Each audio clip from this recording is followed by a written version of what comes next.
What we haven't seen in Europe is leadership to grip the problem and actually insert Europe into this conversation on its own terms. Now, any peace deal in Ukraine will need hard-edged security guarantees. That is according to Keir Starmer, who today is hosting Ukraine's Volodymyr Zelensky in Downing Street, along with French President Emmanuel Macron and German Chancellor Friedrich Merz, who are at the talks in Number 10. The meeting came as the US piles on the pressure for a quick deal with Russia, with Donald Trump accusing Zelensky of not reading the latest draft deal. We've been speaking to President Putin, and we've been speaking to Ukrainian leaders, including President Zelensky. And I have to say that I'm a little bit disappointed that President Zelensky hasn't yet read the proposal. That was as of a few hours ago. His people love it, but he hasn't. Russia's fine with it. Russia, I guess, would rather have the whole country when you think of it. That was, of course, Donald Trump. For more, we are joined by two guests here, Ukrainian MP Alexei Goncharenko and also the Russia expert Keir Giles, who's director of the Conflict Studies Research Centre. Good afternoon to you both. Hello, good afternoon. Hello. Alexei, just coming to you first today. From a Ukrainian perspective, what do today's talks in London need to produce? Well, that's a very good question. First, we need to understand how really European leaders and British leaders are going to support Ukraine in this situation. Because the situation is really very difficult. Russia is attacking on the front line, destroying energy. For your understanding, now in Ukraine, in most of the cities, 14, 18 hours per day, there is no electricity. 14, 18 hours, so very difficult.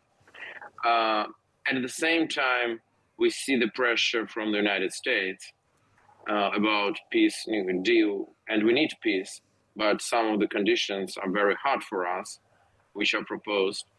And at the same time, we hear a lot of talking from our European colleagues and partners, coalition of willing, but sometimes, with all respect, it looks more like coalition of talking. There is still no decision about seizing of Russian frozen assets, no decision about sending troops to Ukraine, not to fight on the front line, but for some missions in the rear. But even this decision has not been made. Europe continues to buy Russian gas and so on. So all these makes our position very, very difficult. On that note, Alexei, Keir Starmer said hard-edged security guarantees is something that the peace deal will need to include. What does that mean to you? For me, it is a treaty with the United States, security treaty ratified by U.S. Congress. Because unfortunately, 31 years ago, we signed Budapest Memorandum with the United States and United Kingdom. Where are these guarantees now? It was just a paper like we found. Then we signed some security deal with President Biden without ratification in U.S. Congress. Now that's again the paper and nothing more. So we need a real treaty with a ratification in U.S. Congress.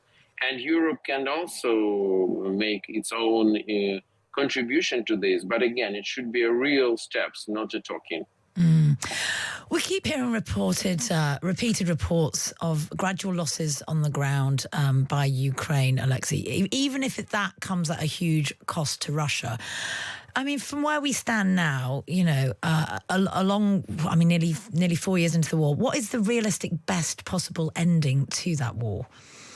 The best realistic possible ending now is to freeze the war on the current lines, meaning that part of our territories will be controlled by Russia, but not recognizing it as Russian, but in the status of illegally occupied. And at the same time, we will need to have security guarantees that we just spoke with you about. And then we will need to have money to rebuild the country. And the source of this money should be Russian frozen assets. That's, I think, best realistic scenario for Ukraine and for Europe, because here we are absolutely in the same boat today. Yeah, the stalemate has gone on for a very long time, hasn't it? And I'm sure that's something that Ukraine feels deeply. Keir, just coming to you, the messaging from the US is that there are just a few small things left to decide with this deal. How true is that?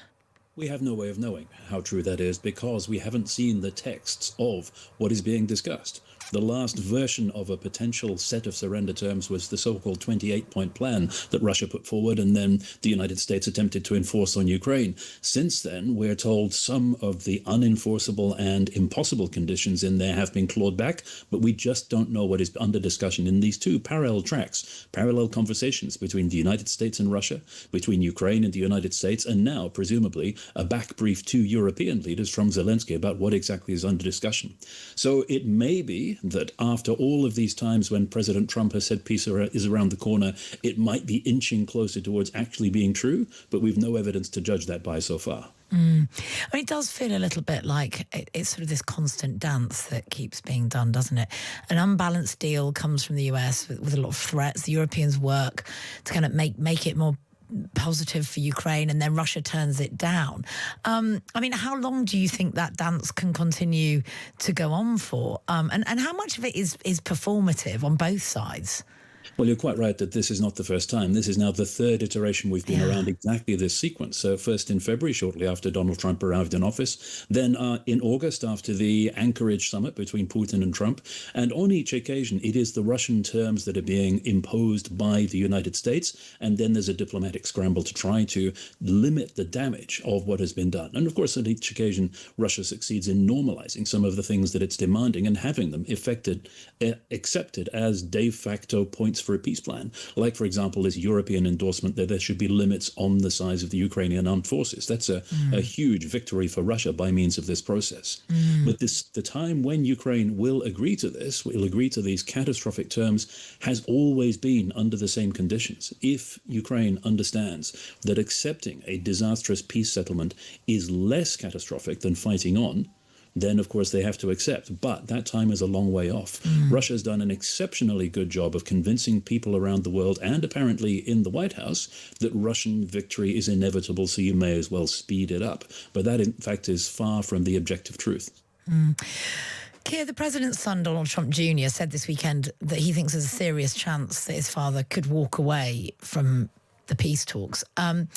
A two-part question for you, really. I mean, how realistic do you think that is, or is that just another threat to exert more pressure on Ukraine to sort of give in? And if he did walk away, where would that leave Ukraine?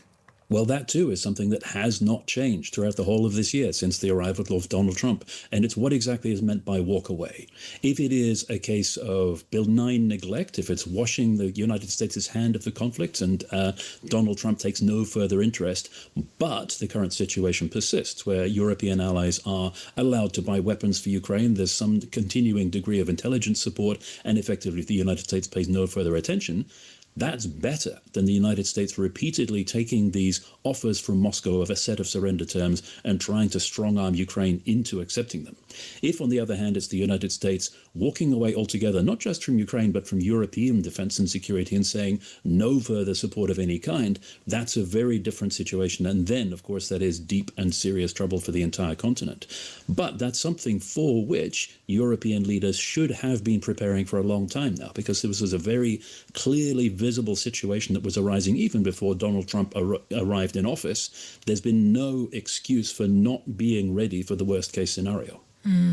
Talking about the worst case scenario, but what's the best case scenario from a Ukrainian perspective? I mean, Alexei was just sort of talking about what he thinks is a realistic best possible ending to the war. You know, standing back as a director for Conflict Studies Research Centre, what do you think is the realistic best possible ending to the war?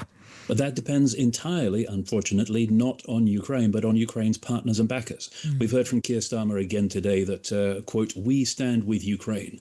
The key is not just saying the words, but actually doing something. And that, as Alexei Goncharenko just explained, is what has been missing. The Europeans that supposedly do understand that Ukraine is the front line of the defense of the whole of Europe have not turned a coalition of the willing discussion into being willing to actually do anything. They've not inserted themselves into this conversation about the future defense of Ukraine and therefore about their own future in a way that's meaningful. So naturally, they continue to be blindsided by the United States taking the initiative. What we haven't seen in Europe is leadership to grip the problem and actually insert Europe into this conversation on its own terms.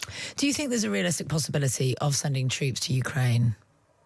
Eventually, they may have to be. But then that, too, is a conversation that simply has not changed over time.